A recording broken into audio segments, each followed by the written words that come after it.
বাংলাদেশে ব্যবসার কিন্তু অভাব নেই, তাহলে অন্যকে এই প্রোডাক্টটা কেন আনতে পারতেছেন আপনি বুঝতে পারতেছেন না কেন? কারণ এটা আনলে যে প্রাইসে ওদেরকে সেল করতে হবে, এইটা ওদেরকে আপনি ডাকাত বলবেন, এছাড়া আর কিছু না। বলবেন ও ডাকাতি করতে আসছে। আমার কথা বুঝতে পারছেন? জাস্ট ইউ লিটারালি বলবেন ও ডাকাত। কিন্তু ঠিক আপনার যারা আমেরিকান ফ্রেন্ড আছে, ইউএসএ, কানাডাতে, অস্ট্রেলিয়াতে আছে, ওদেরকে জিজ্ঞেস করেন, আগে বলেন যে সায়েন্টিফিক্যাল এক্সট্রাকশন তেলটা পাবো কিনা দেখো, পেলে না তারপর আপনি এটার সাথে এটা কম্পেয়ার করবেন। আপনি আগারতলার সাথে তো চকিরতলার কম্পেয়ার করলে হবে না। আমি জানি যে এই তেলটা আসলেই ভালো, আমি যদি না বলি এটা আমার জন্য অন্যায়। আমি যাই নাও বললাম না, এটা আমি অন্যায় করলাম। যে কোনো নারকেলের তেলের সাথে এটা কম্পেয়ার করলে হবে।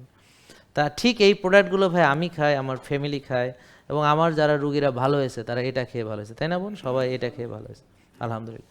তাহলে এখন ভালোকে যদি আমি ভালো না বলি তাহলে তো হবে না, এটা তো আর এক অন্যায়। জেকে লাইফস্টাইল, ওষুধ মুক্ত সুস্থ জীবন।